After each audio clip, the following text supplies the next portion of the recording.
September this year, the EU counter-terrorism coordinator publicly stated that more than 3,000 EU nationals are currently thought to be fighting in Syria and Iraq alongside Islamist militant groups, including Jabhat al-Nusra and the Islamic State. Of these 3,000 EU nationals, France, the UK and Belgium make up the largest contingents. In September this year, French officials confirmed that 932 of their nationals are fighting in Syria and Iraq.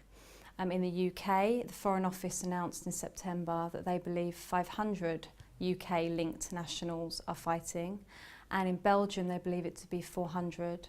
There's also citizens from other EU states, including Spain, Germany, Sweden, the Netherlands, as well, that are fighting out there, but in considerable smaller numbers.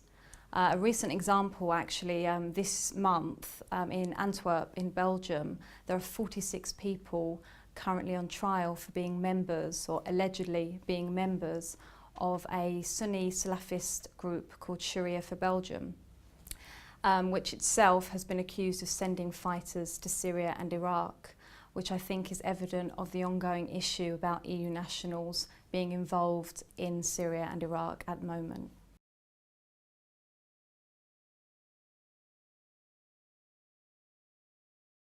Over the past 12-month period, from the 1st of October 2013 until the 30th of September 2014, there's only been one attack recorded by a suspected Islamist militant who's returned from Iraq and Syria in the EU nation states. This is according to open source data collected by IHS Jane's Terrorism and Insurgency Centre. This attack that occurred was on the 24th of May, and it occurred at the Jewish Museum in Brussels in Belgium. There was a young French-Moroccan national who's been arrested for having shot 4 people dead outside the museum. The man that's been arrested, who was arrested on the 29th of May in France, is Mehdi Nemouche, who, according to French security and judicial officials, actually did fight in Syria on behalf of an unidentified Islamist militant group. It's also been claimed in media reports that he was involved in kidnapping and holding and torturing captives. This included a French journalist called Nicolas Henin, who was held in Syria between July and December 2013. Despite this lack of attacks, being only one that's been recorded, that's not to say that the threat doesn't exist from returnees fighting in Syria and Iraq. Mainly this has been down to the fact that the intelligence services in Western Europe have been very successful at countering any such plots.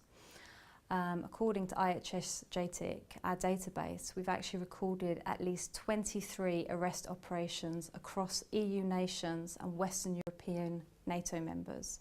This includes in Spain, Germany, France, the UK and Belgium. So, needless to say, while there has been very few attacks in relation to the number of EU nationals fighting, doesn't mean that the threat isn't there. For example, recently on September the 22nd, 2 Dutch nationals who were linked to Sharia for Belgium, who's the group that I mentioned earlier. They were arrested at Brussels airport for having allegedly plotted to attack the EU Commission headquarters in Brussels. These 2 Dutch nationals, according to media reports, had been arrested at the airport having returned from fighting in Syria via a flight to Turkey, therefore once again demonstrating the threat posed by returnees.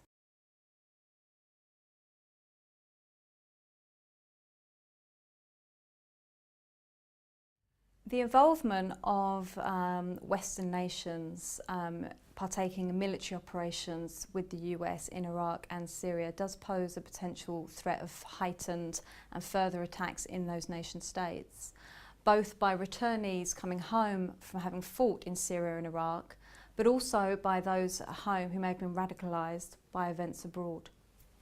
A good example of that happened in Australia, so outside of the EU, but nonetheless a Western state.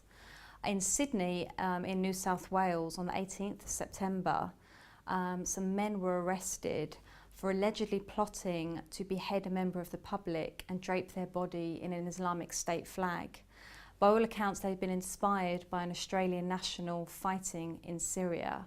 So this is an example of how events abroad have radicalised Islamists at home to this effect. Also, on the 24th of September, a young Afghan-Australian national was shot dead by police after he had stabbed and wounded 2 police officers at a police station.